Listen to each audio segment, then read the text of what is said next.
Okay, yeah, so welcome to the introductory session for Qigong, otherwise known in this instance as Taoist yoga. And that word yoga doesn't mean the moving practice of yoga. Yoga simply means to pursue union. Okay, and we can do that without moving practices. This form of Qigong is a meditative practice only, and was reserved for the people in very high places, basically, thousands of years ago. You know, the aristocracy, the royalty, you know, like the high-ranking warriors, because of its potency. So the much more known about moving practice of Qigong sort of serves the same purpose. You know, as we go through this session and throughout the course, we'll be able to explain a little bit more differently what the purpose that one serves and the purpose that the other serves.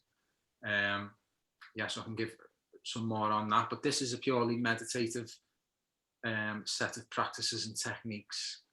So as I say, this is like the keys to the internal workings of yourself. I'll get into it more, but you know, we are energetic beings on a fundamental level. We consist of energy. That energy has definite functions, has definite locations and movements in the body.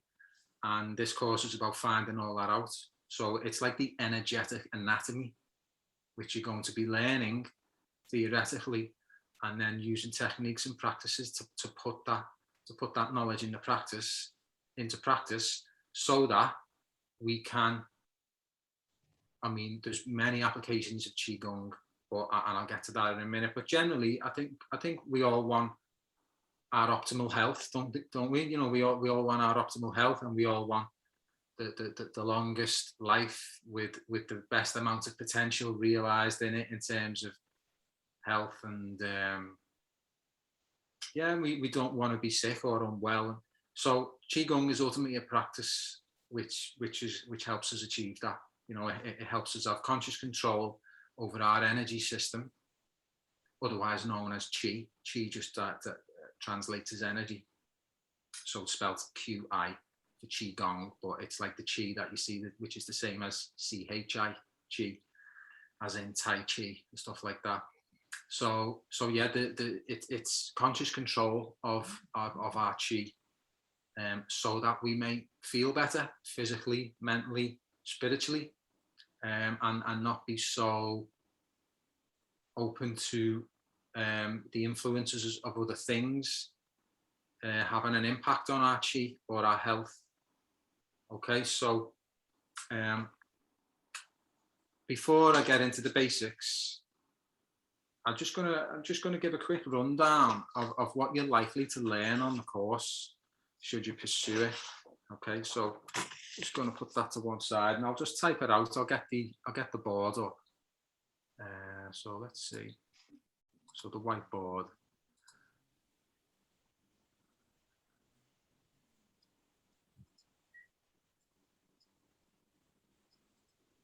Okay, so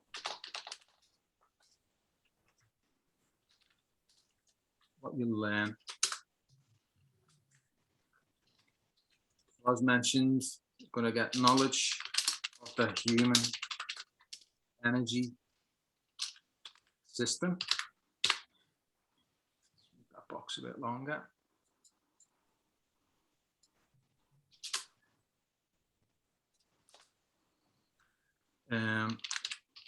Its history and functions.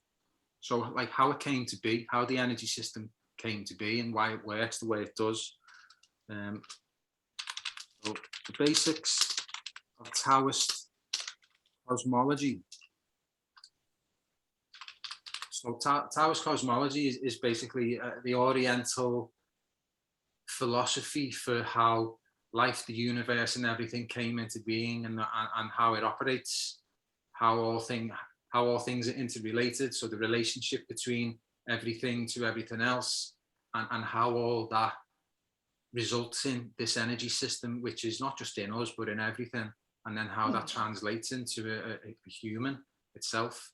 So it all rests on Taoist cosmology. So we'll get to learn a lot about that. Very interesting stuff. So within that, like the main principles of yin and yang. We'll get to learn about the 5 elements, you know, so fire, water, earth, etc., and the related seasons and the related bodily functions. So everything has a relationship to everything else. So the 5 elements, yin and yang, and also a bit of what they call wu wei in Taoist cosmology. So we'll get to learn some of that. You get to learn anatomy, basically. Okay, now, as I've mentioned, you get to learn the anatomy of the energy channels themselves, where the energy channels, or the meridians in this case, where they are. Okay, the energy centers. So we have 3 main energy centers in the body, basically correspond to the gut, the heart, and the head, or the mind. We'll get into a lot of that. It'll constantly be coming back to where we're operating from in terms of our energy centers, and where we're storing energy, and where the main energy center is, and stuff like that. A lot we get into, as I say, traditional anatomy in terms of the location of the organs in the body. The organs are very important in this practice. The organs are seen as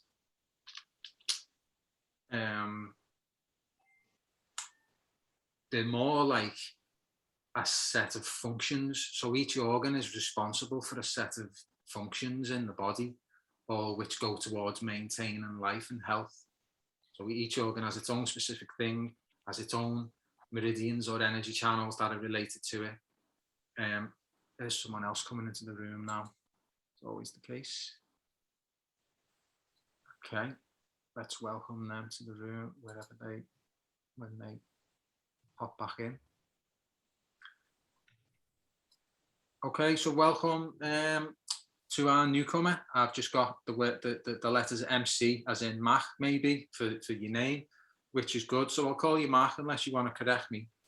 So welcome, Mach, to the meeting. Just a bit of housekeeping. We do stay on camera where we possibly can, as a courtesy for the rest of the members, unless there's a mitigating factor. Oh, so it's Manuel, is it? Yeah, I think it's Manuel. I think I can remember from the picture. Okay, mate, welcome to the class. I'm just running through what we're basically going to learn from the course at the minute. So you can see on the board there, knowledge of the human energy system, its history and functions, the basics of Taoist cosmology, the Oriental philosophy on the life, the universe and everything, and how everything came to be, which involves major principles such as yin and yang, 5 elements, and wu wei. So we learn about anatomy, specifically of the energy channels or meridians. So the meridians are basically the channels through which our chi, our energy flows. The energy centers, as I say, the 3 main energy centers, the gut, the heart, and the head. And as I say, the location of the organs themselves, because they're very important in this practice, they're very important in the course, because they are representations of a whole set of bodily functions. So if Qigong is a process whereby we're restoring our health, we're doing that by restoring the balance of the energy flow in the organs and the channels. And so if the balance of energy is correct in the organs, then the organs can complete all of their bodily functions much better. Okay, so that's where health comes from. So organ location, as I say, and organ function. So you're going to learn 4 main meditation techniques. So we've got what's called 3 adjustments, which is basically the preparation for meditation. You know, breathing, posture, and how our mind is. And then we have the first 4 weeks on what we call the inner smile. So this is where we get to know the organs and where we get to what we say, move a smile inwards to the body, and then we travel around in a certain order to each of the internal functions, and this is a way of balancing the energy flow or the chi in those places. So that's the inner smile. So that's 4 weeks. And then we've got what's called the bagua, which if you to look that up on the internet, you'd get a load of stuff about feng shui and stuff like that. So again, it's more of a philosophy, and it's based on, so bagua means trigrams. I'll put that in brackets. Trigrams is just like a set of 3 lines, and you can have any combination between a broken line and a straight line, which represents yin and yang. So you can have 3 yin lines or 3 yang lines, or a yin, a yang, a yin, or any possibility. So it's a philosophy for understanding how in all phenomena, in all life, it has a certain mixture of yin and yang energies in it. Okay, it's the basis of a whole philosophy, and that's why they work out feng shui on it, you know, where they should build things and where things in the home should be, and how you plan your life decisions and all stuff like that. But for this purpose, Qigong, the bagua, what it refers to is the lower energy center, the navel. Okay, and we join that up to the philosophy of the bagua. So we do a lot of work around the navel, which is the most important point in Qigong. It's the lower energy center. It's the point of centrality. It's the point of neutrality. It's where we feel more centered and grounded. It's our battery. So the gut, the lower energy center, is actually the battery. It's where energy is generated and also stored if we use the correct practice. So we're going to do a load of work on the bagua, which is getting in touch with the lower energy center, the navel, which is the opposite to the head, where we are all the time. Okay, and then the main meditation, the Microcosmic Orbit. So we spend 8 weeks doing 3 adjustments in a smile and the bagua, and it's all preparation. It's all getting to know the anatomy of the body, the anatomy of the energy system, how to generate energy, how to move it where you want to move it, how to store it. And then the last 4 weeks, we do the main meditation, which is once we've learned all that knowledge and we've learned all the techniques, we're able to move energy around the main 2 meridians in the body, which are basically, one comes down the front of the body and ends at the perineum, and one comes up the back of the body and ends at the corners of the mouth. So it's like an orbit that's going like down your body and up, you know, down the front and up the back. So they're the main 2 meridians. All the other channels and vessels that receive energy, that receive chi, are all fed by the energy that's flowing in the main 2 meridians, the microcosmic orbit. So that's why this course is referred to as the microcosmic orbit. That is like the great practice. So we'd be building up to that, and we do that in the last 4 weeks. Okay, so we get 4 meditation techniques. You'll learn how to create more chi, store it,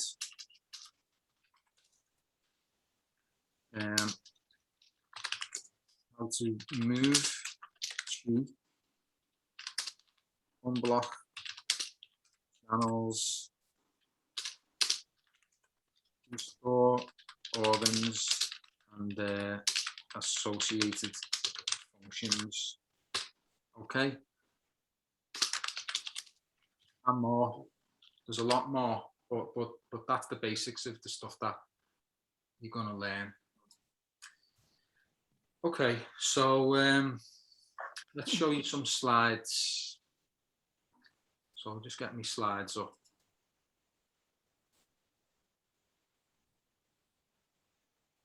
You all see that okay? So this is Qigong, written in Chinese writing, Pinyin. So we need to break down, we need to go to the beginning of what is Qigong. So this one on the left, that is the pictorial representation for Qi. This one on the right is the pictorial representation for the concept of to work with or to cultivate or to develop. Okay, so if we see Qi as our fundamental life force or our energy, you know, then these symbols, what it means is to cultivate our energy or to cultivate our vitality or to develop our vitality, to work with our energy, all of those kind of interchangeable terms. So that's what Qigong means. And Qigong is, it's a generic term, and there's lots of different ways of doing Qigong. It's like saying I play music. You know, what kind of music? There's infinite forms of it, really, isn't there? So it's the same with Qigong. It's a way of working with the fundamental life force to develop health or vitality. And there's many forms of it. As I say, you might be more familiar with the moving practice, and that has its uses. This too, this is a meditative practice. It's the lesser known about form of Qigong, and it's worth saying why. The reason is it was because it was so potent. It was considered, you know, the aristocracy and the royalty. See, the way Chinese society works is that they make no bones about the fact that there's people at the top and there's people at the bottom, and it's just, that's the way it is. And it's like, okay, yous are at the bottom, yous don't get to know about the stuff that we use up at the top. And it's always been like that to different degrees, but generally that's how it works, and there's no secrets about that. So yeah, the potency of the practice was kept from the masses, as you know, they don't want the masses to learn a practice which increases health and vitality, you know, to the point where, you know, people might rise up, or you know, you can see where I'm getting at. I don't want to get too political, but the much more general form of Qigong, the movement practice, was kind of okay. Even that's been banned, even that's been outlawed for the same reason. Lots of political stuff about it. It's quite fascinating if you ever want to do the reading. I've got some sources about how the masses and the army started doing Qigong and Falun Gong as well. You might have seen the Falun Gong protesters in Liverpool city centre recently, if you're in Liverpool, who are unhappy with the Chinese government, who've banned all of that practice. They're not letting people do it in the open, and they're also harvesting the organs of people who do Falun Gong. It's a form of Qigong, because they're healthy. So they're like taking people who are healthy, saying you're not allowed to do it, but then doing like organ, like taking their organs out in operations because they know that they're healthy. It's a mad thing. We won't go too far down that road, but what I'm just giving you a picture of why Qigong it's had potency, why this particular practice has not been very much known about for a long time, and all the reasons why, and just like a bit of context to that. So what's happened is in the 60s and 70s, we obviously had a lot of movement from the east to the west, and all of the spiritual practices started to proliferate. And one of the main fellas who came and done it, Mantak Chia, let's put the camera on while I'm talking. He wasn't from China, but he was trained in it. So I think he had less reason to be worried about taking it to the west. I'll tell you lots more about Mantak Chia, and we'll study some of his work from some of his books, and we'll see him on video and stuff like that. But he took it to the West and done a great job of introducing it to Western minds. And then, of course, we had globalization and the spread of information. And then, of course, the internet, you know, the globalization of ideas. So there's no way of keeping it down in the last few decades. So it's well and truly spread. And on that note, a bit of background to myself and why I'm doing it, why I'm here, you know, holding a space for you and how you've come to it. So my teacher is Jim McRitchie. He's in his 70s now, and he is 40 years into acupuncture. He's from Liverpool. He moved to America about 35 years ago, and he set up the first acupuncture schools in Boulder, Colorado, in America. Became a bit of a big figure there, and then he moved into Qigong, and he actually set up the National Qigong Association in America.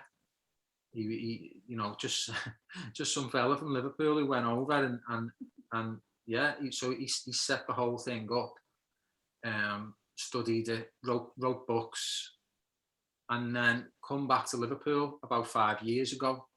He was married to a lady over there, but he come back and set up practice here. So he's in the Personal Energy Centre. That's what it's called on Hope Street, the Personal Energy Centre. Now, how it's come to this is my curiosity goes into these places, spirituality, mind-body practices. You know, I've done yoga and meditation for years and all that, but I was interested in the Eastern stuff. I was getting more of a hankering for it. One day I went out into the Chinese New Year celebrations in Liverpool, and I think for the first time, when I witnessed somebody doing Tai Chi, one of the masters, you know, someone who's really good at it. I don't know if you've ever been in the same company as someone who's doing a mind-body practice like Tai Chi or something similar, and witnessing the grace, the focus.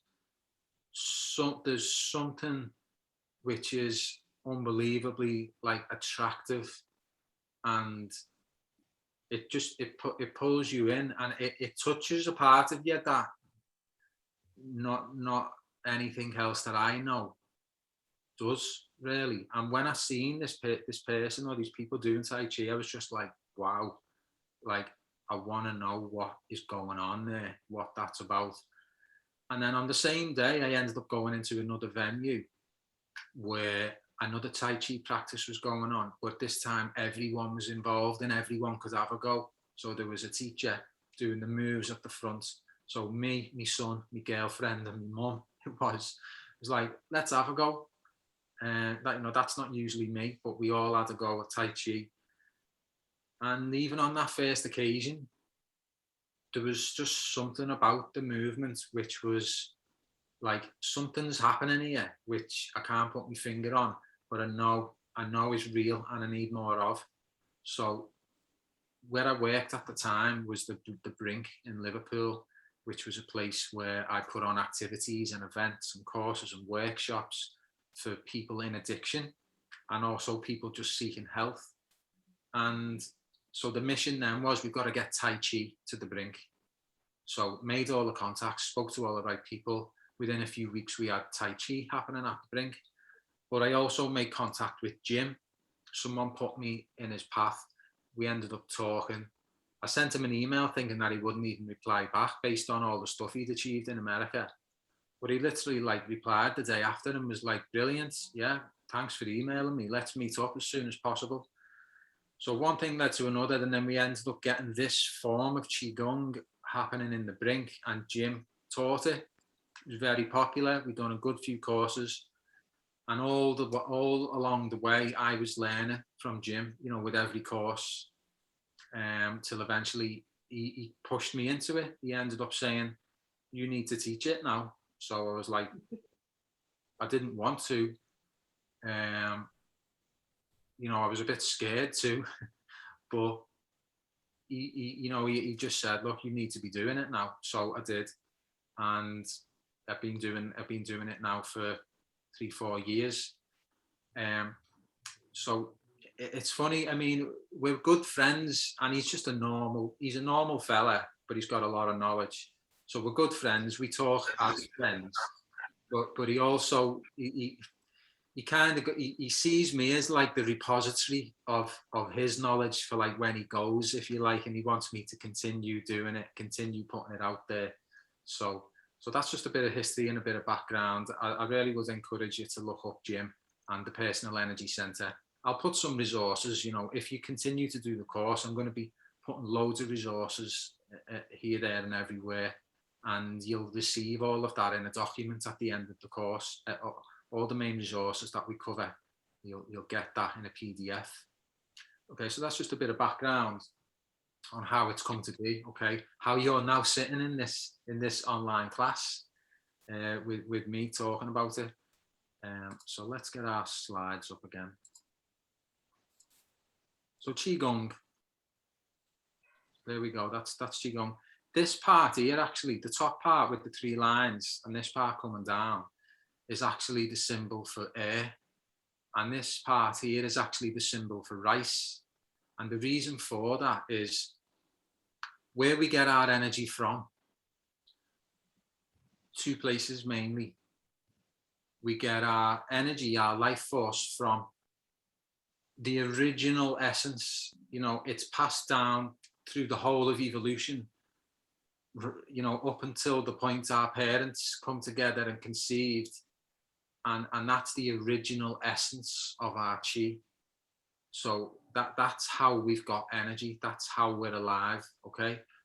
When we're born, the main 2 places that we get our energy from is the air that we breathe and food.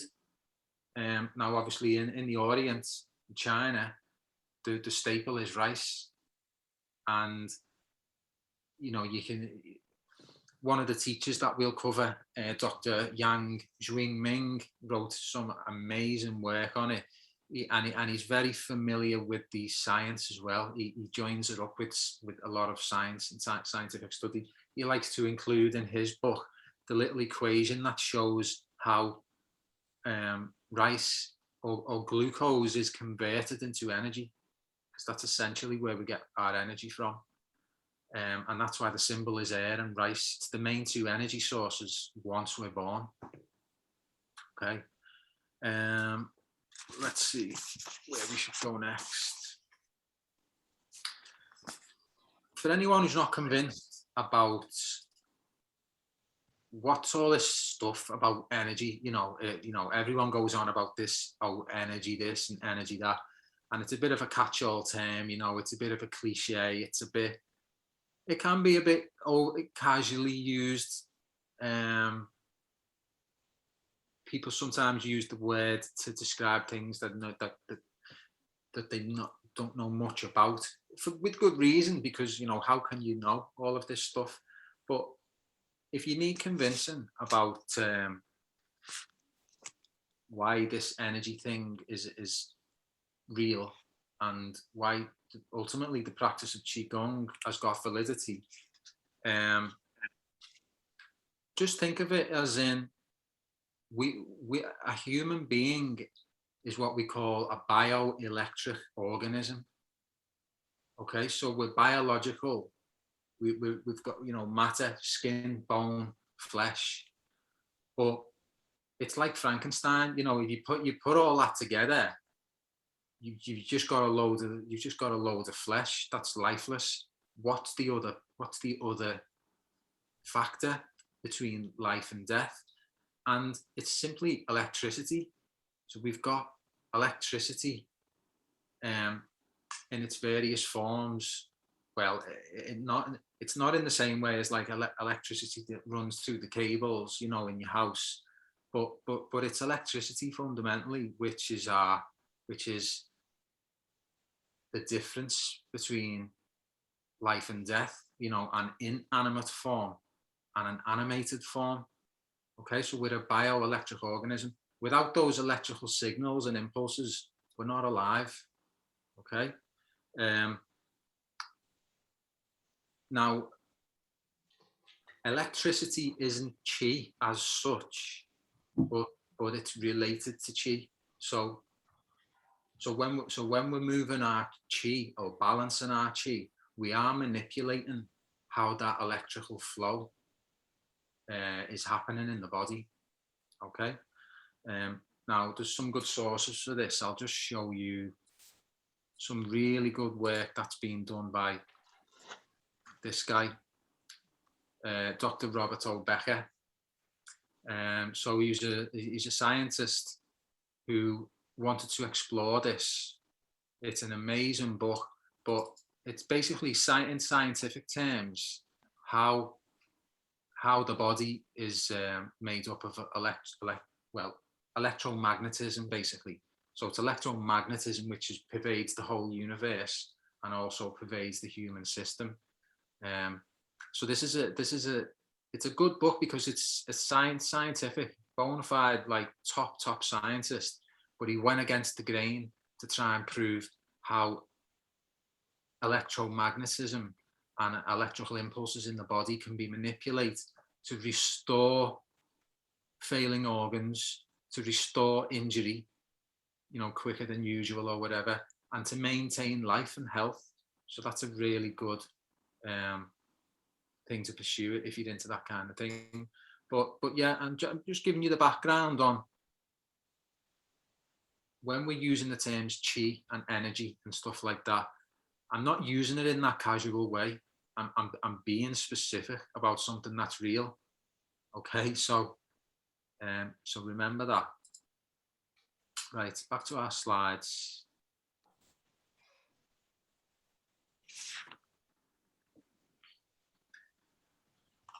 Okay.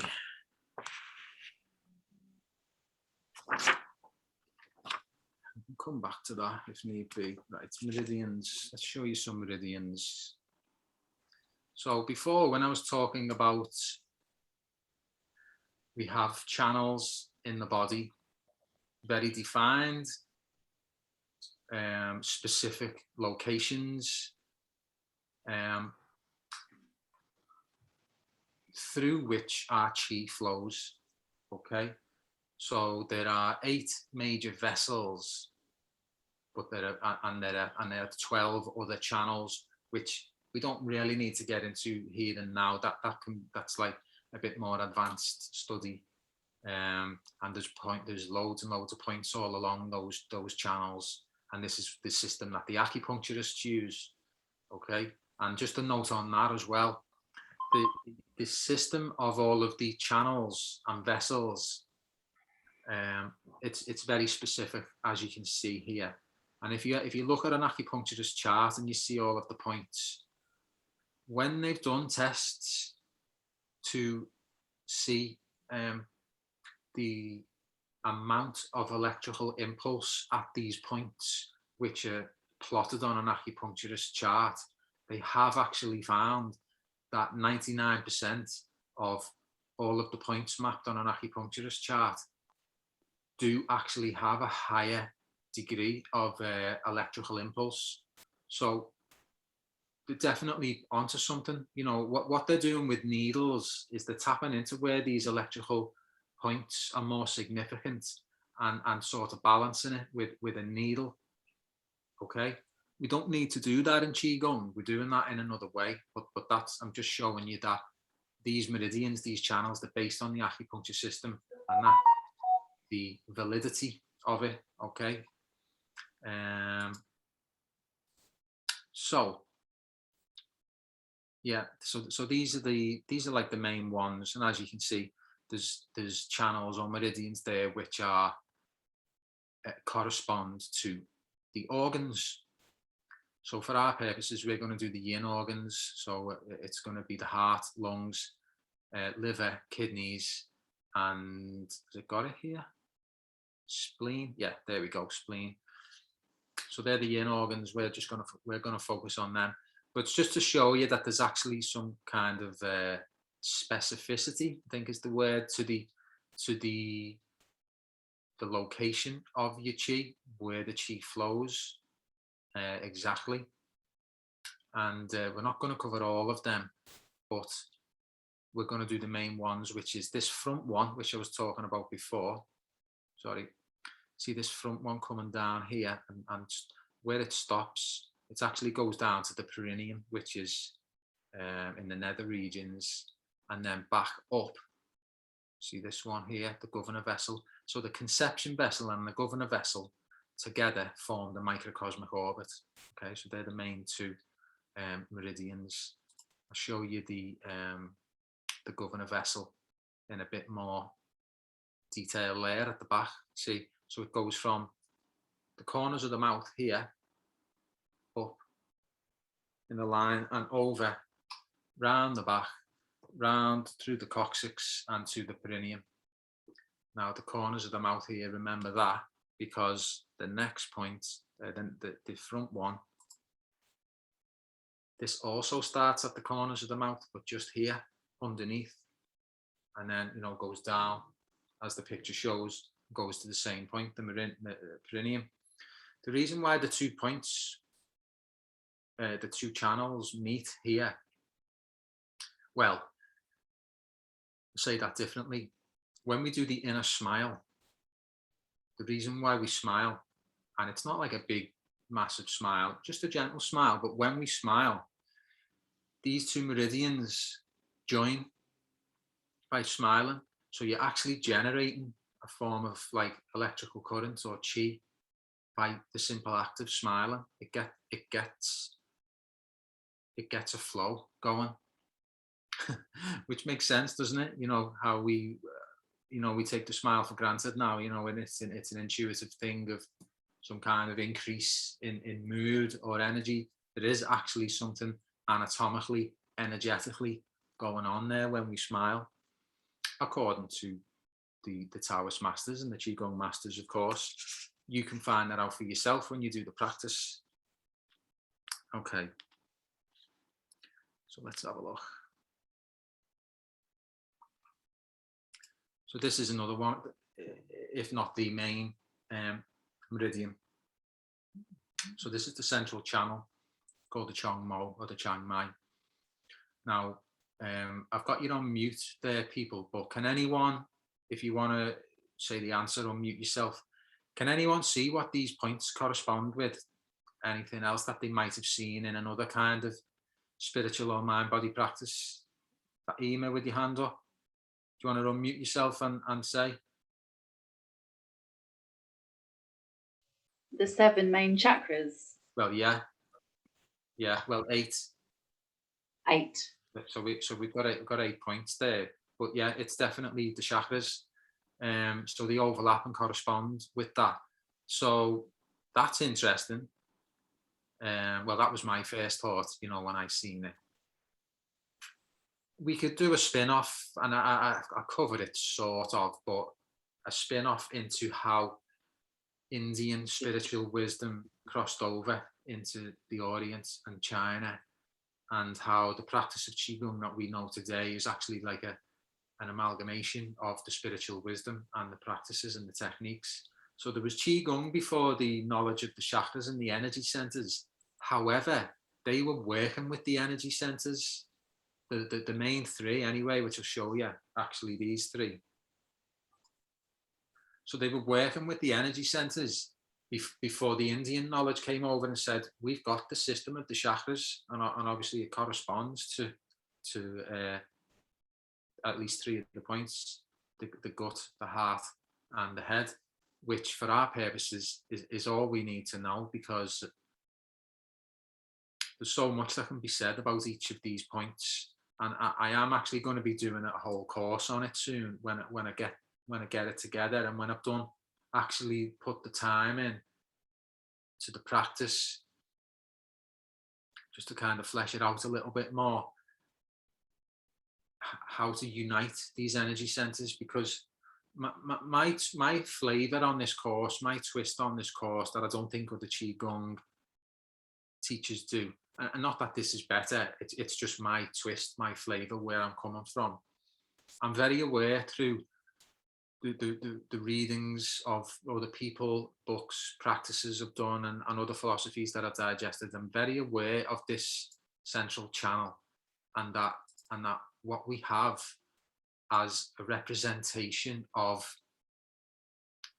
say, like the 21st century Western civilization, okay, is a civilization and a society which is a reflection of where the predominant energy center is at the minute. So the predominant energy center is in the head at the minute, and all of the qualities that come from that, like rationalizing, analysis, you know, empiricism, the scientific enlightenment. So the birth of the scientific enlightenment and the birth of rational thought is all actually for these purposes, it's an extension of the fact that the energy center that used to be further down, the center of our consciousness, traveled up the main pole and it's landed in the head. And this is our main mode of orientation at the minute.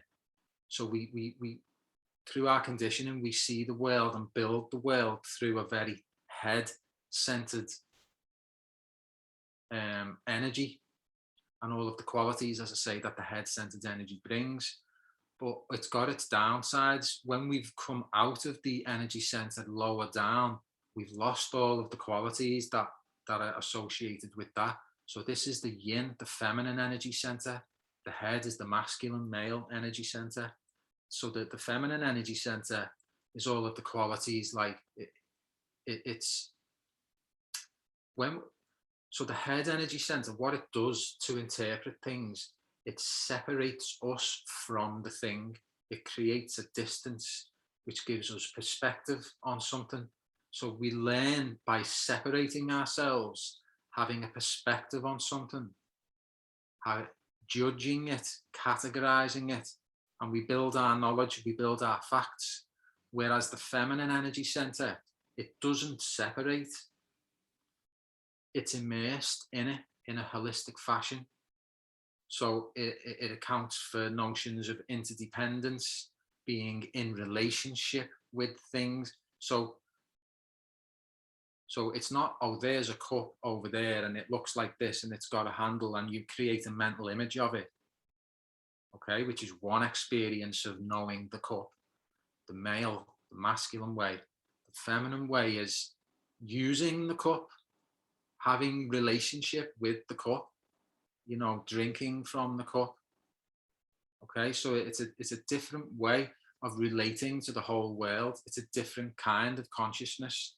And over history, this can be proved with lots of information from lots of different sources that we haven't got time to go into here. But over history, we've traveled from the energy center lower down, and we've come to the head, but we've stayed there and we've stuck there. We're disembodied as a result of that.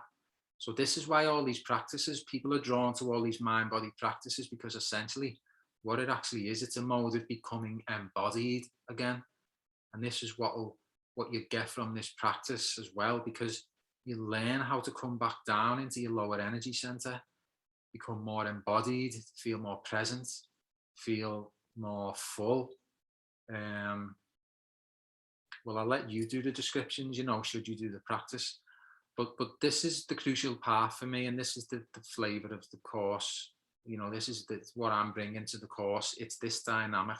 This course, this practice is going to enable us to come from where we currently live and are conditioned to live from, the head, and all of the analysis and the chatter and the judging and the categorizing. And it's going to bring us down into our lower energy center, which is actually, for these purposes, this energy center is where you generate chi, and it's where you store it. It's actually our battery. And again, this isn't throwaway, you know, cliches. It can be proven now scientifically that the way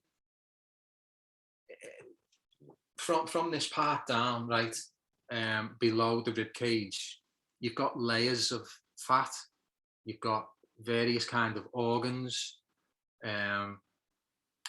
various kinds of tissue. Okay, and the way that they're constructed in this lower part of our torso, it actually generates more electrical charge. It's the way that fat interacts with muscle tissue and organs, and there's scientific evidence to show that because fat is a poor conductor of electricity, it stores it more. So everywhere else, the energy, you know, flows, and we lose the energy from everywhere else. But in the lower energy center, because of literally how we're constructed and the kinds of materials that are there, and the layers of,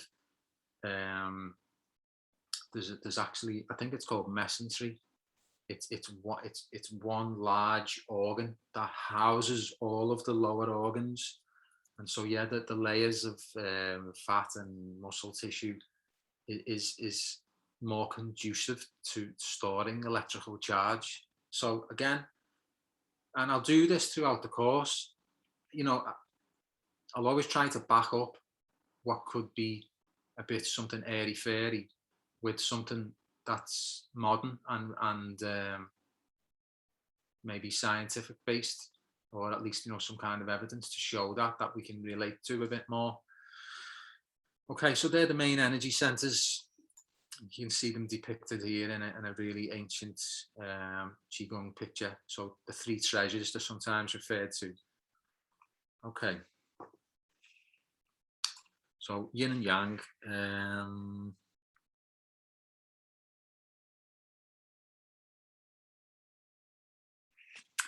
Yeah, I mean, we can come back to that. Yin and yang is just basically what I've sort of explained already. The two opposing forces.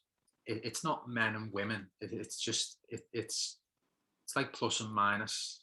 You know, men and women, male, female, light and dark, night and day. What it's, yeah. So we'll get into some Taoist cosmology because this is how it all came about. So bear with me. Let me get up another picture. I'm going to show you now. You see the roots of, you know, where all this knowledge came from. So let me just get that open there.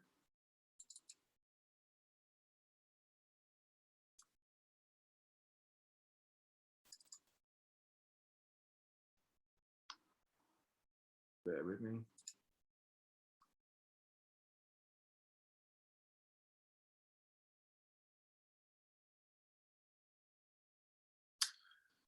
Seem to have lost a little slide. It is there somewhere. Hang on, oh, there we go. Okay. Just make that bigger.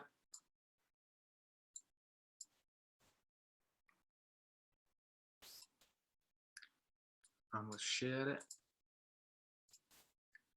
So the basics of Taoist cosmology, okay? So this is how your energy system came to be. So in the beginning, you had what we call the supreme mystery, the unknowable, just like, you know, if you want to call it the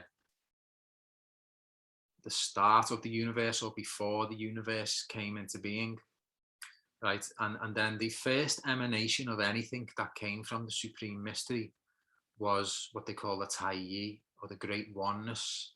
It's where actually Tai Chi comes from, because it's kind of like what Tai Chi is trying to do. It's trying to create the great oneness again, the balance, but otherwise known as the central sun, or pure love, or unity, or the original essence, breath, spirit. So before there was anything, there was this, the great oneness.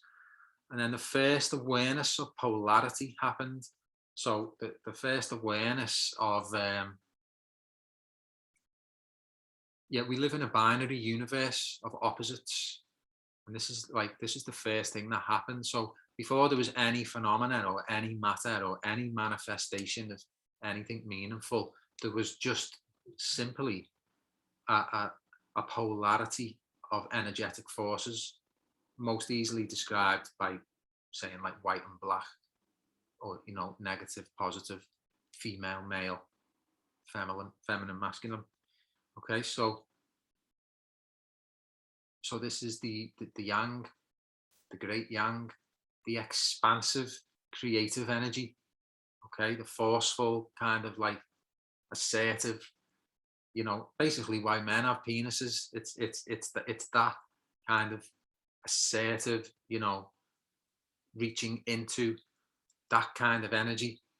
And then on the other side, you've got the great yin, the nurturing, embracing, okay, the feminine energy. So these are just the two fundamentals. This is like millions of years before there was any such thing as men and women. So and it's not like all men are this and all women are this, you know, it's not that. not that, it can be the opposite, but it's just a variation on energetic forces. So these two come together to call what they call the great pole, or the neutral axis. Give me 1 second, because I've got the sunlight shining through my window and it's blinded me. Give me 1 second.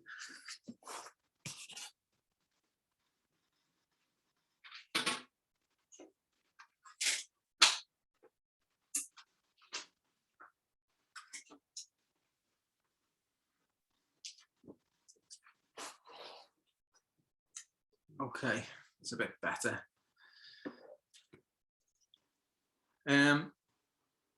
So these are like the main two forces from which all of life has been generated. It's this interaction between yin and yang and its various forms, which has proliferated and caused all the phenomena and all matter, which all has a different mixture of yin and yang energies. Okay, then we have something else which acts upon the evolution of humanity, basically, and yeah, like how humans came to be, and that is call it here the five. Well, it's got that yin yang flows in 5 phases, which relate to not just the elements that you can see here. It relates to the seasons. Now, the seasons are absolutely crucial. The seasons, and there's 5 seasons in Taoism. I'll explain it now. But the seasons, if you think about it, they're the main constant conditions of planet Earth. The seasons follow each other in a certain order, always have and always will. They're the conditions in which all life has come to be. So basically the main influences on the evolution of all biological matter on planet Earth, at least, is down to the seasons. Let me show you another slide. I'm going to get a little bit technical now, okay?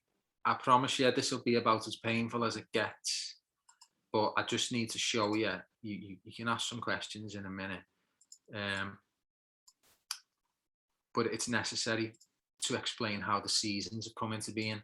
So this here at the top is the orbit of the Earth around the sun, with the moon there, which makes the Earth tilt on its axis, okay? As the Earth moves around the sun, as you can see, it's an elliptical orbit, it's not round. So at certain stages, it's near to the sun, and at certain stages, it's far from the sun. So there's where it's nearest, there's when it's furthest.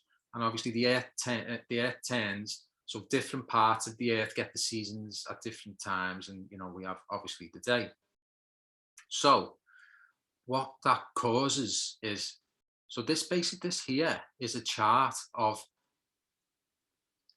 at any one time during the Earth's orbit, the amount of heat, light, and energy that comes from the sun.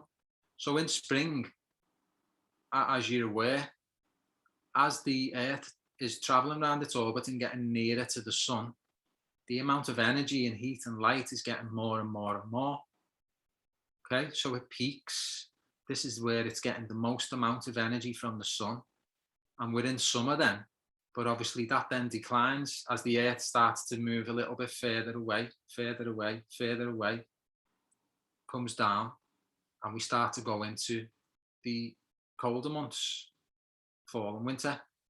This is the 5th season. It's called late summer for Qigong purposes. It's the point between summer and fall. It's the point between, yin turning to yang. It's the point between one major energetic force turning into another. And it has got a quality to it. Like, that period of time, just like the end of summer before fall or autumn. This is the time. So yeah, they give it a season, and because expressed in this way, we can see that it's the point of neutrality. It's the central point. And again, to give this validity, when you look at energetic waves called sine waves, they've all got this, and they've all got where they cross from top to bottom. And this is the point of centrality for every energetic wave. They call them nodes. It's where there's no force of either one or the other. So it's like as one is about to turn into the other. So it's an important thing. So it makes sense scientifically, it makes sense in the form of diagrams. And isn't it funny that charting the journey of the Earth around the sun and showing it in the form of energy received at any given time actually gives the same picture as the yin yang symbol. So the yin yang symbol is expressive and depictive of many things. It's a form of sacred geometry, if you will. It's the most efficient representation of the most amount of information you could possibly convey.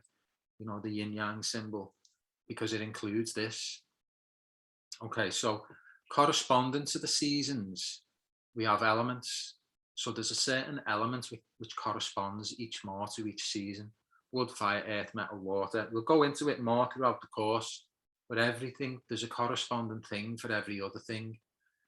Now, what forms on the back of these patterns and the fact that there's a predominant element for each season, the formulation of all of the organs in the body correspond to that. So when we do some of the practices, we're using this whole system and the knowledge that we hopefully take on board from it to visit the organs in a certain order and to replenish their functions with our conscious control by moving chi into those places and balancing it. You don't need to know all this for the practices to work. Okay, if you're happy to just go, yeah, sounds good to me, I'm up for it, let's just do the practice, that's all good, but it's nice, I think, to know and to see the foundations on which all of this rests. For me, it gives it validity. It gives it can give it a deeper practice as well to know, to actually know what you're engaging in. You're engaging consciously in the manipulation of energy, which has a relationship to all these things, has a very, very real meaning. It's arrived in your body in a very certain way, and it's got a specific history. So that's about as technical as it's going to get, okay, for now. So sorry if that was a bit like over your head, all in one session. We'll unpick it, over time, and we'll incorporate it with actual meditation and practice. It's not just going to be like a lecture, okay? But for the purposes of an introductory class, it's a bit important to at least get a basic understanding of how the bodies come to be and how the energy systems come to be. So this is all Taoist cosmology I'm showing you, and Taoist cosmology is the underpinnings of the whole energy system.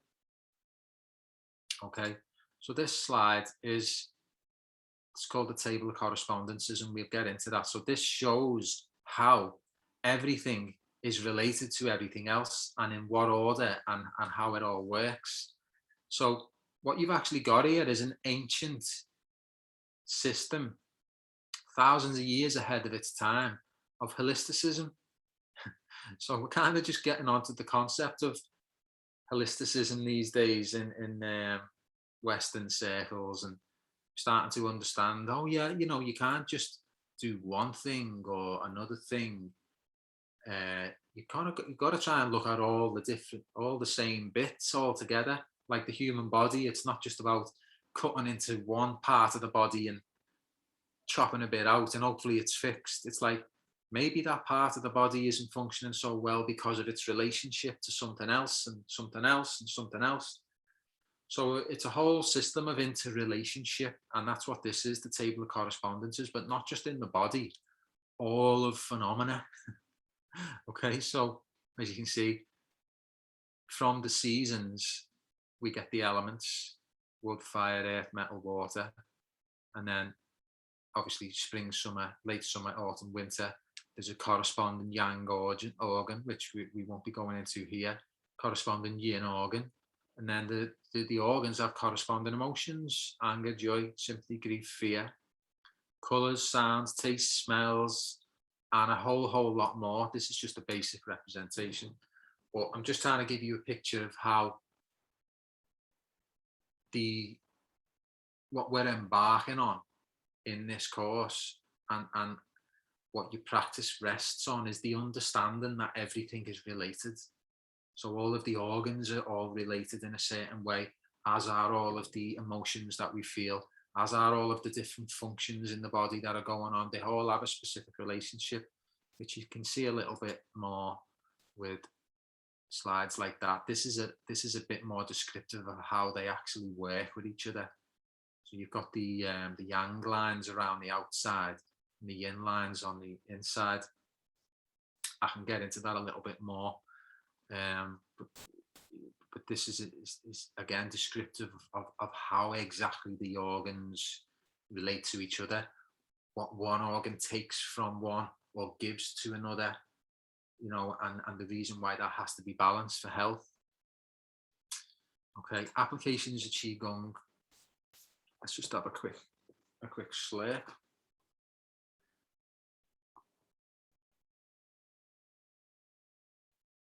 We are going to do a short demo soon. I'll try to be finished by 8 o'clock.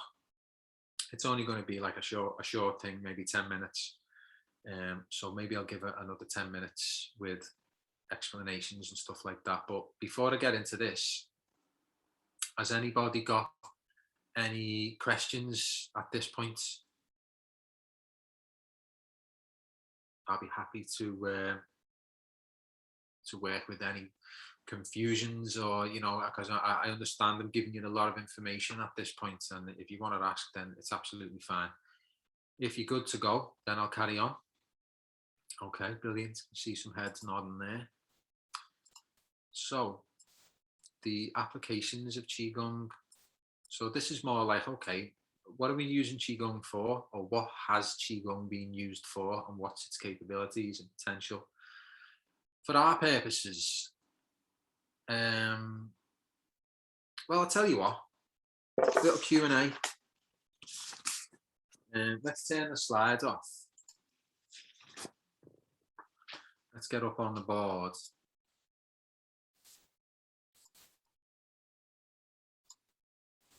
Let's get rid of that. If I can, how do I get rid of that? Okay.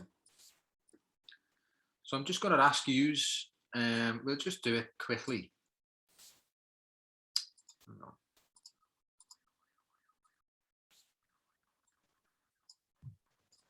So we've got Emma, we've got Grace, we've got Simeon, Manuel, and Claire.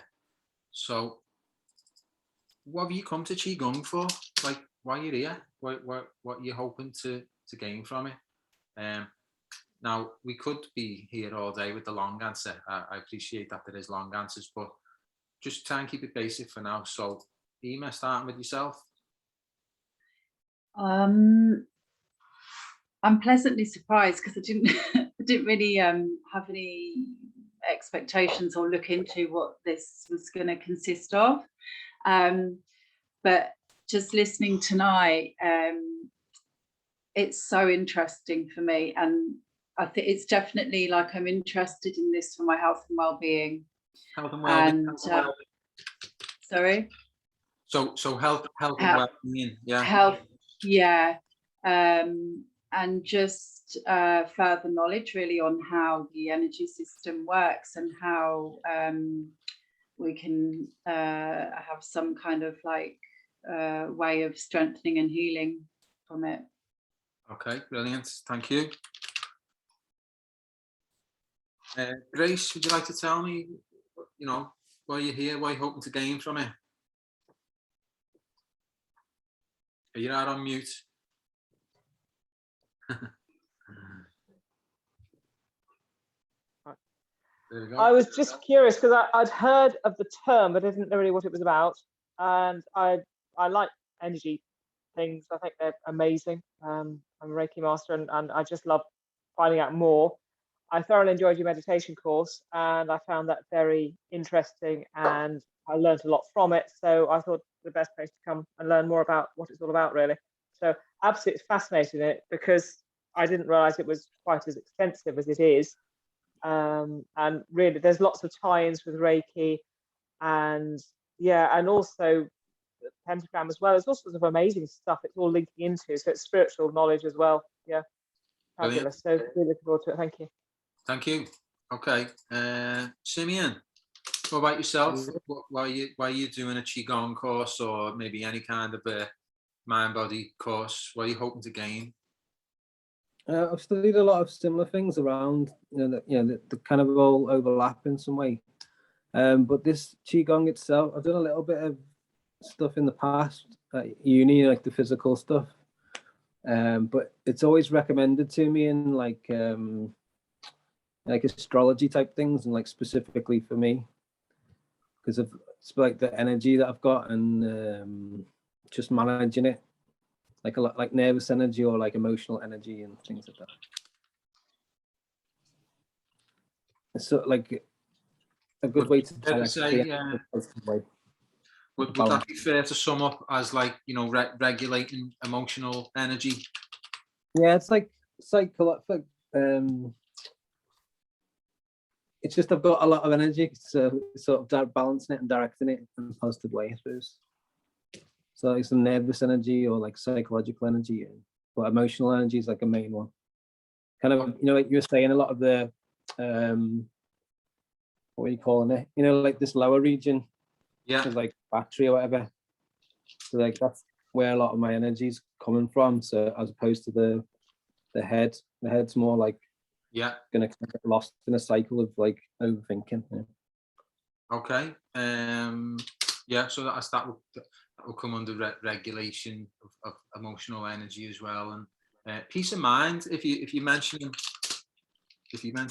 about the head and getting lost in it and stuff, and yeah, definitely will peace of mind. We could kind of sum that up as okay. Brilliant. Thank you, Manuel. I can't hear you, but you're not on mute, so I'm wondering.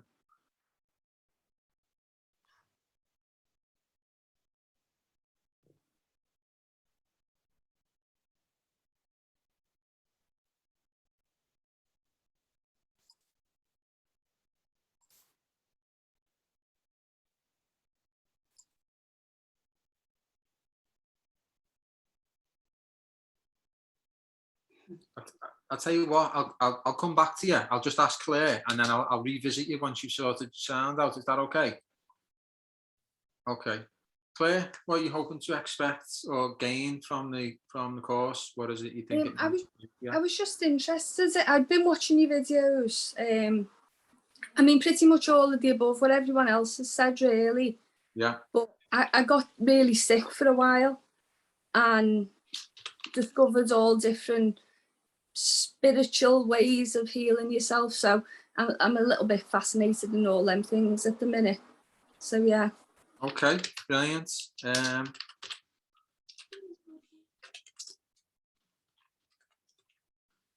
Manuel, if you can't sort your sound, do you want to just write it in the chat?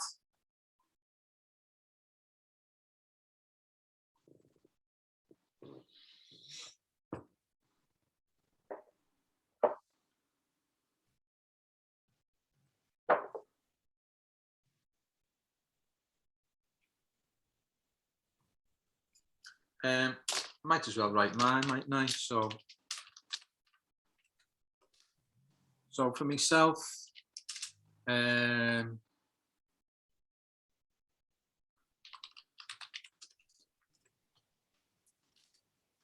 so I'm definitely all about trying to be optimal in the sense, you know, fulfill potential. And I realized that at the root of that is health. And whatever it is that's meant by spiritual health, I suppose I want that, you know, just that deeper health, the deeper sense of wellness and peace of mind. I definitely do want the knowledge as well. You know, is that part of it? Okay, so Manuel sent us a message. Let's see. Working on myself, trying to find another technique. Okay, so self-development, which I can vouch for myself as well as a thing. Self-development, self-fulfillment, maybe. Okay, I suppose it still comes under the banner of health. Okay, now the reason why I asked all that is, let's just go back to the slide. So these are the applications of Qigong. Now, see, obviously within that is a lot of what we've covered: health and healing, longevity.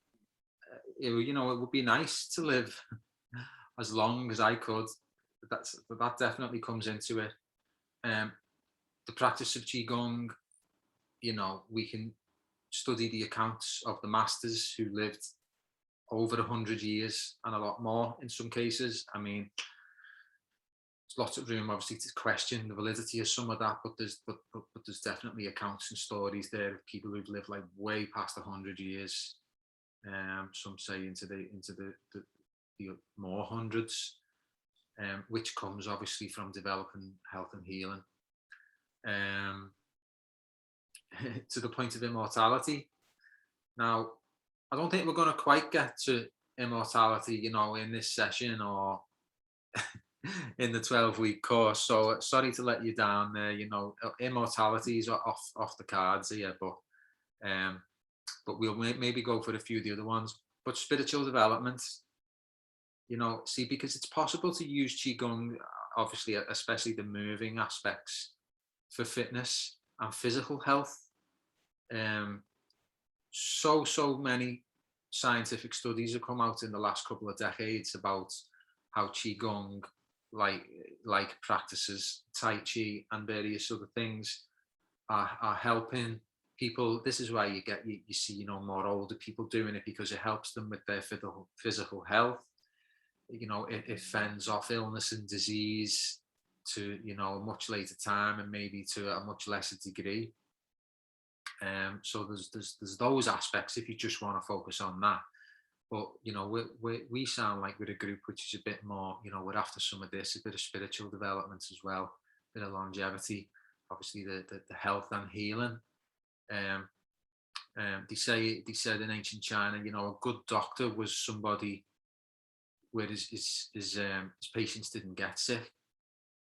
So again, this holistic model, this holistic way of understanding things, it ties in with the thing of, you know, preventative rather than curing the treatment, which is, and it can be more preventative when you understand things in a holistic way. And doing the practice can, see, the funny thing is what it is about Qigong. I know the mind body practices, meditation and yoga and whatever. If you implement a steady practice, or if you do a lot, because the worse effects of illness or disease don't manifest, you don't actually see the benefits of it in that way, because you don't see what you could have had because it doesn't manifest. So it's more like it's balancing things before things actually get too serious. I'm generalizing, of course. I know that a lot of illness and disease and bad health comes from factors and influences that we don't have any control over, and understand that. And I don't want you to think this is like something which is going to cure you from all kinds of mad stuff. It's not. It's a preventative measure, and it gives you the best chance against all of the factors against your control, out of your control. Okay, so health and healing. used massively in the early days by the martial artists. So it was the practice of Qigong was incorporated into some practices that they did to give them the upper hand for many reasons, you know, physical superiority, you know, flexibility, peace of mind, the focus of the mind during martial arts, all of these things. And there's lots of practices which help them. So they're all related, all of these different kind of applications. Sexuality, I mean, so much so, this particular one. If we're going to watch a video on about Mantak Chia, say, which we will, on a podcast, the London Real podcast, for example, the way that they spin that video and the way the title of the video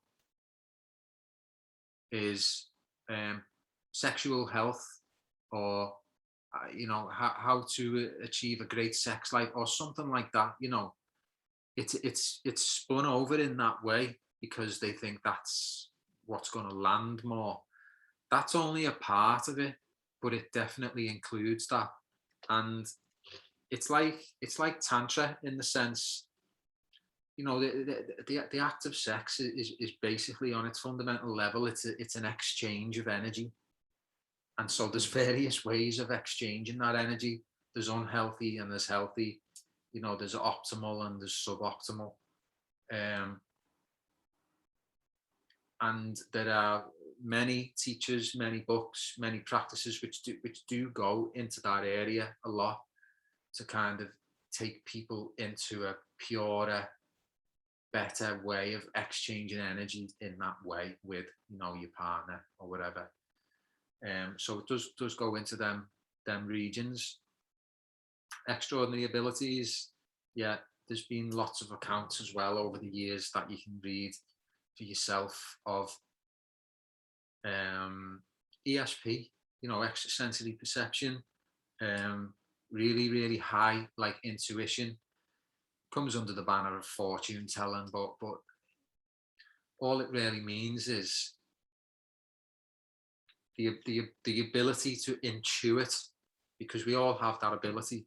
We all have the ability to receive knowledge and information from the world around us in ways other than facts, you know, judgments, categories, science, various other ways of receiving information, embodied information, and basically the highest possible implementation of that is what increases your intuition.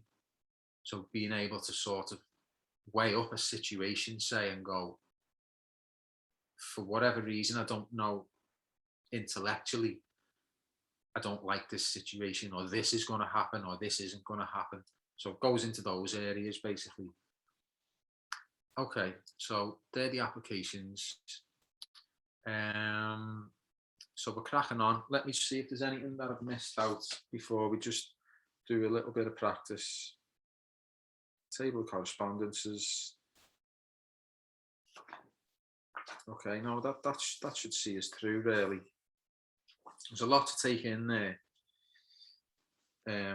We'll unpick the whole thing throughout the 12 weeks if you want to stick around. And it becomes more fascinating. But what we'll obviously do is more and more practice as we go along. So for now, we're just going to do a short sitting. Let me just say, no miracles here, no mind-blowing stuff. You're not going to get up from this practice and go, wow, I've just had an amazing experience. Oh, no, well, you might. Okay, you might. Let's leave room for that. But it's not about this. I'm not trying to blow your mind. I'm not trying to sell you a fad. I'm not trying to do something which is going to give you a complete change in mental state, like drugs, or, you know, a breathing technique which makes you a bit trippy or anything like that. We're just going to do a very, very simple practice. And this is just the kind of practice that we build on throughout the course. Okay, so I'm not promising head changes and all stuff like that. Okay, so for now, just find a comfortable seated posture. Now, the posture is the first and the main thing that we come to. Sit how you want to sit for the purposes of now, but I will just say that the optimal posture for Qigong is actually sitting on the edge of the seat with just your bum on the edge of the seat and your legs, you know, with the soles of your feet on the floor. So it's not actually a cross-legged position, although that's okay for now if that's what you're used to and what you're more comfortable with.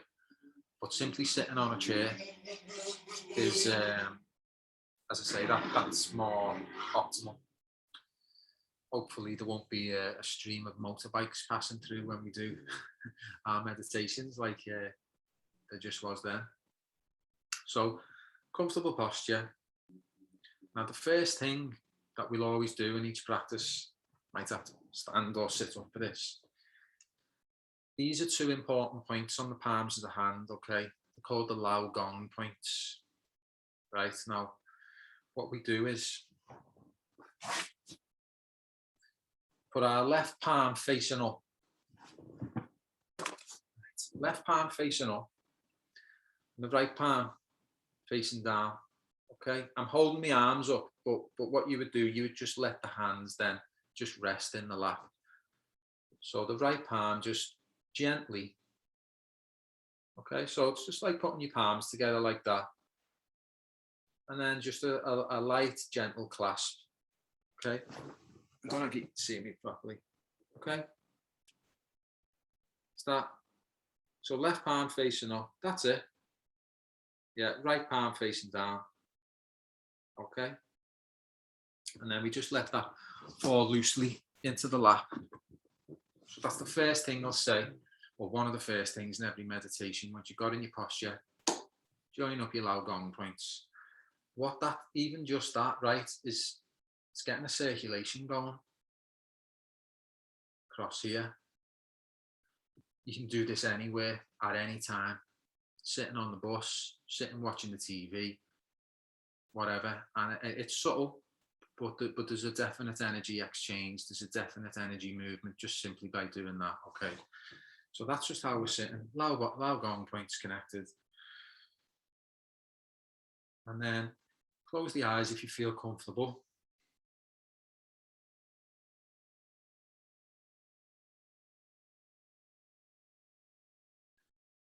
And we always start meditation with what we call the 3 adjustments.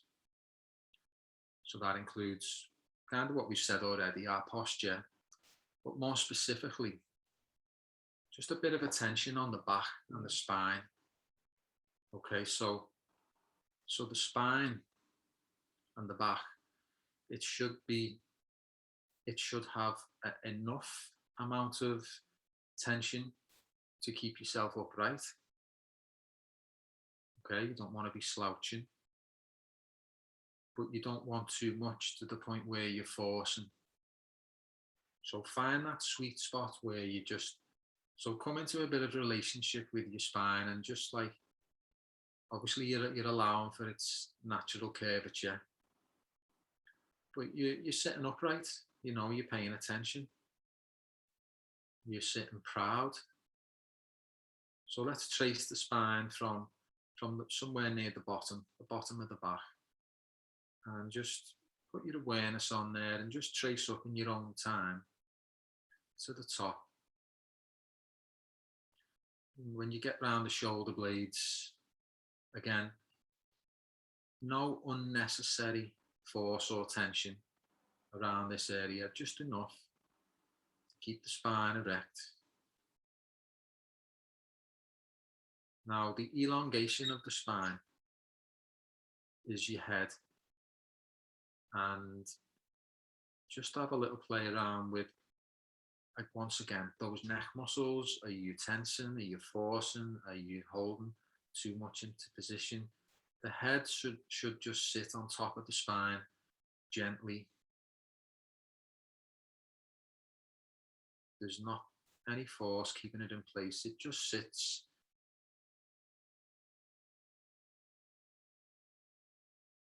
Almost imagine there's a bit of string from coming from the top of your head, the crown, it's like connected to the ceiling, and it's like there's no force or tension in it. It's just keeping the head bobbing along nicely on top of the spine. So as I say, no unnecessary force or tension, just enough to keep everything in a nice straight, proud line. Okay, so that's the first adjustment, the posture. Second adjustment is the breathing. Now, to breathe properly, especially for Qigong, first of all, notice how you are breathing, which you may not be breathing at all, or you may just be shallow breathing through the mouth. So what we're going to do, we're just going to take a few deep breaths, but through the nose. And on your in-breaths, you need to incorporate your abdomen, the abdominal space. So when you breathe in, the lungs fill, the diaphragm below the lungs moves down, and the abdomen expands outwards. So if you're taking a nice deep breath in, just feel all of that happen. So the abdomen or the belly or the stomach should expand outwards. And of course, the opposite. When you breathe out, the abdomen contracts, the diaphragm ascends, and the lungs deflate. So it's the whole of the upper torso which is involved in your breathing. And we breathe through the nose only. So just have a little few rounds of breathing like that. It's helpful to start with bigger breaths, deeper breaths, and just get used to incorporating the whole of the upper torso. So noticing that the abdomen expands as you breathe in, and noticing the abdomen contract as you breathe out.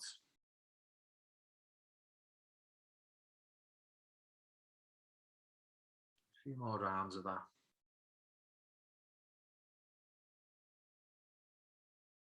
Your mind might be busy, but that's okay for now. That's fine.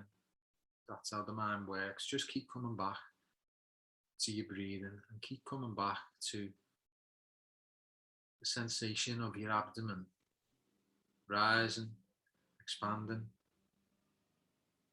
and then contracting.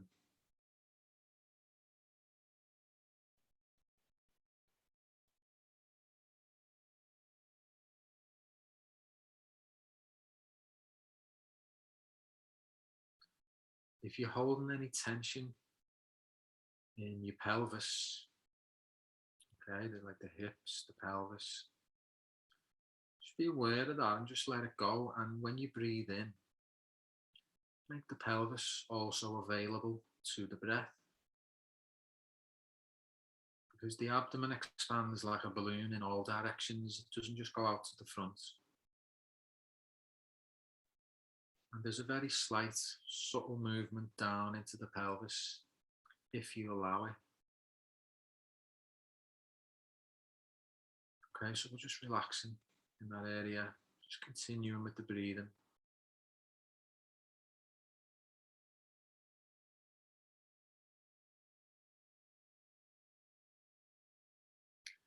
The final adjustment is that of the mind. So the mental state for your meditation, of course your mind is going to be busy, that's without a doubt, but we just make a slight commitment. So we're saying, okay, for this practice, I'm going to pay attention to my experience. I'm going to try and avoid drifting off into fantasy, into what was happening earlier on today. I'm going to try and avoid drifting off into what's going to happen tomorrow. I'm going to avoid, if I can, doubting my practice, doubting my capability, and seeing if I'm doing it right. Just try and stop all that, and we're just going to simply pay attention to our experience as much as we can.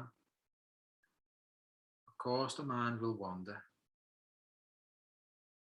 but just keep coming back, paying attention, making a commitment. So that's the third adjustment. Now, what I'd like you to do is the corners of the mouth, just like you to incorporate a very small, almost imperceptible smile. So if anyone was to see you, they might not even know that you're smiling, but just begin that smile.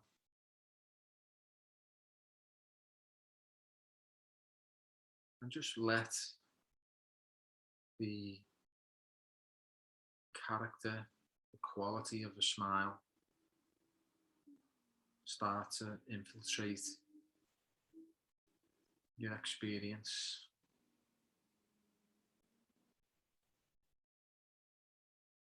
So the smile can mean many things. So it can be, the quality of acceptance.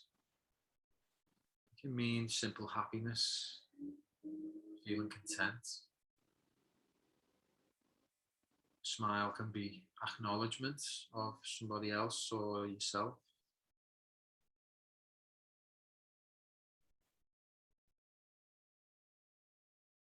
It's associated with the emotion of love.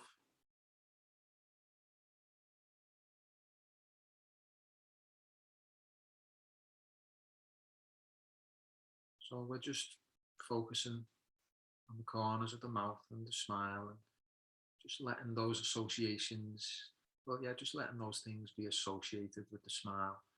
So we're at the beginning of building that relationship now with what we associate the smile with, and how we're going to use that for the practice.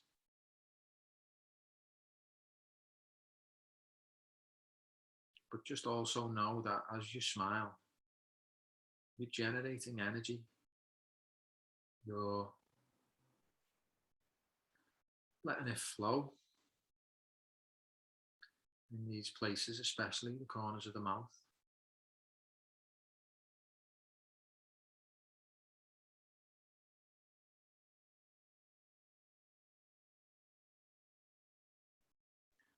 Now what we're going to do, we're going to move the energy of this smile, not very far, not very fast. Just going to take our time. So the smile and everything you've got going on there, the feelings, what you associate it with, you're going to move it up to the point in between your eyebrows.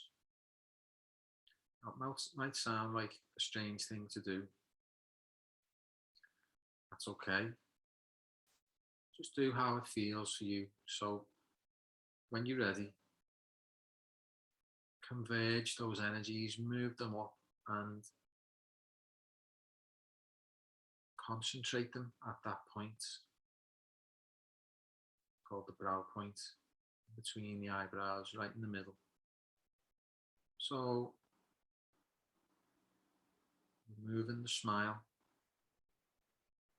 to this place.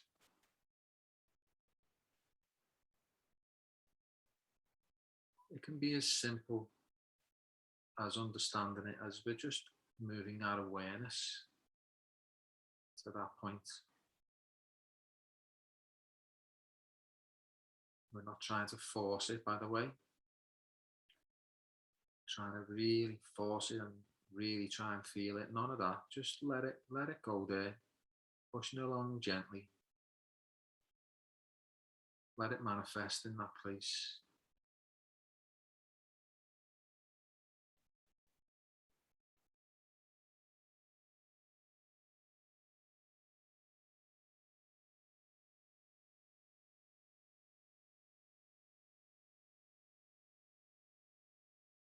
Okay, now the next place we're going to move it to. So we've concentrated it here at the brow point. In your own time, just become aware of the heart space, the heart, center of the chest. And in your own time, when you feel ready, move it all down to the heart. So in effect, smile at your heart.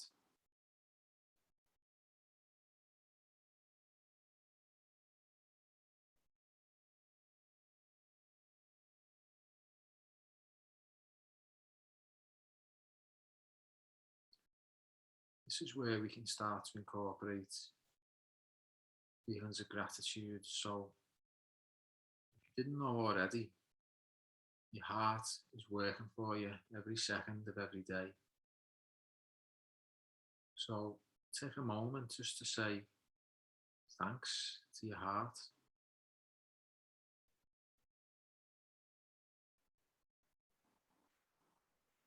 Smile at the heart.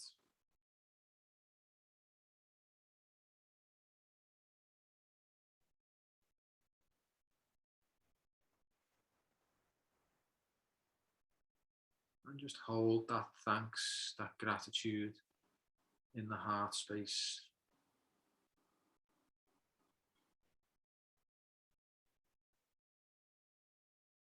You can either hold the feeling, or you can keep repeating the word, the thanks, or thank you.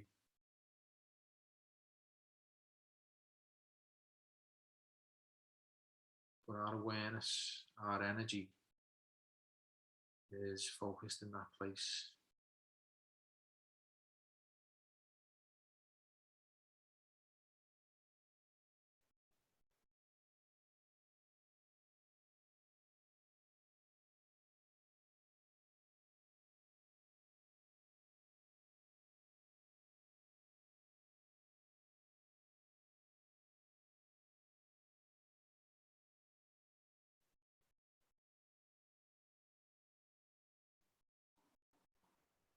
If you get maybe lost or distracted, you can always come back to the corners of the mouth, smile, move it up to the brow, and then down to the heart.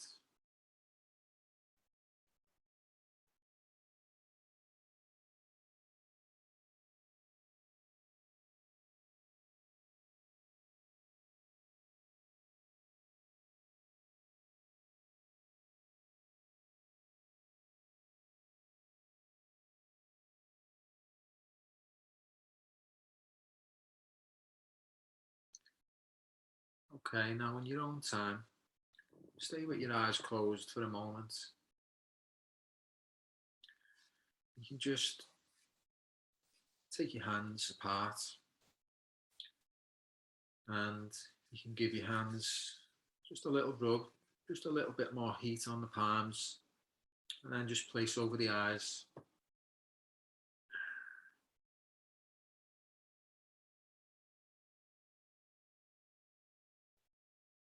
And now what we call the chi rub down.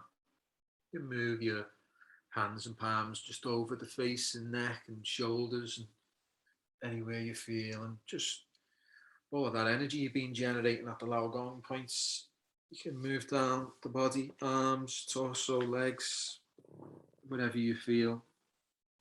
And in your own time, just reopen the eyes and come back into the virtual room, as it were.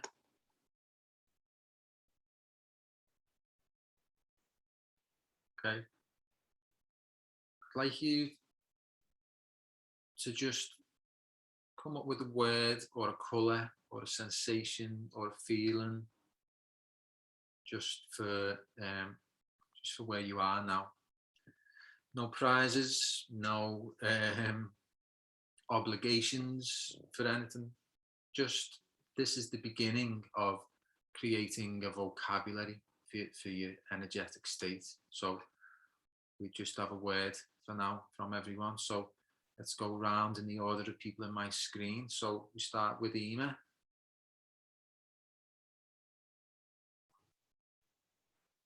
I'm getting green because I feel kind of grounded and like submerged in nature. Nice one. For me, myself, next on the screen?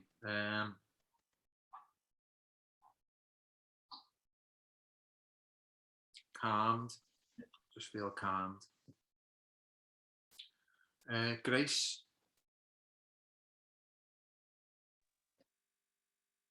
I felt very relaxed. I felt incredible heat in my arms. Absolutely incredible. It was really, really warm. And I thought I was holding my hands too tight, but I don't think I was, but I could feel it was like red. And then it just became more like pink, and just such a really, really deep meditative state. I was quite surprised that I got to that point. Whether that's good or I don't know, but that's just how it felt. So. Yeah, no, me too. No, brilliant. Thank you for that. Manuel.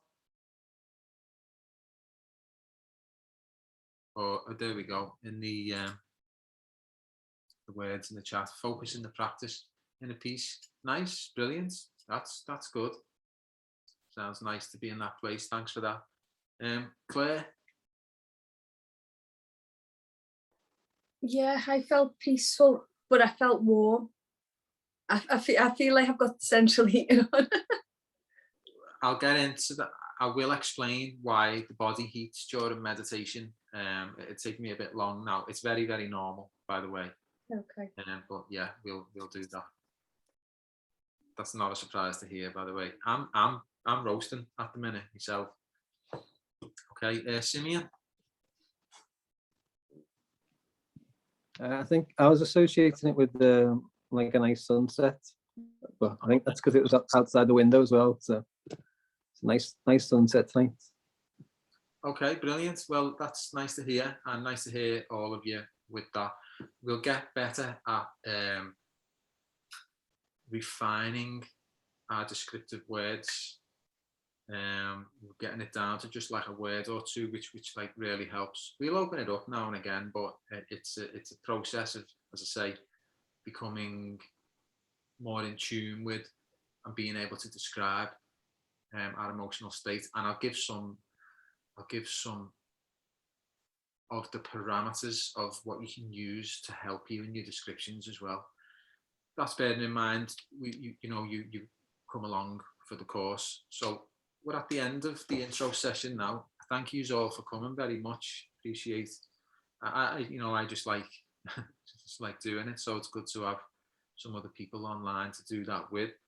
And I'll be in touch with everybody individually to see if you would like to continue. So there is a payment. Obviously, the course is £60 to do, but I'll speak to everybody individually, and we'll sort all that out according to our individual preferences and stuff like that. Okay, so does anybody have any questions or anything else to add? Anything I can cover for anyone? I've either done a good job or a terrible job, and no one wants to. I haven't got any questions, but I just want to say thank you. It was amazing. Oh no, you're welcome. Very welcome. Thank you for coming, Ema. It's good to have you on board. Okay, well, if no questions, we leave it there. And as I say, I'll be in touch with you all individually about how and when we go forward with the course. Okay, thanks all. Thank you. See you all soon. Bye. Thanks. Bye-bye.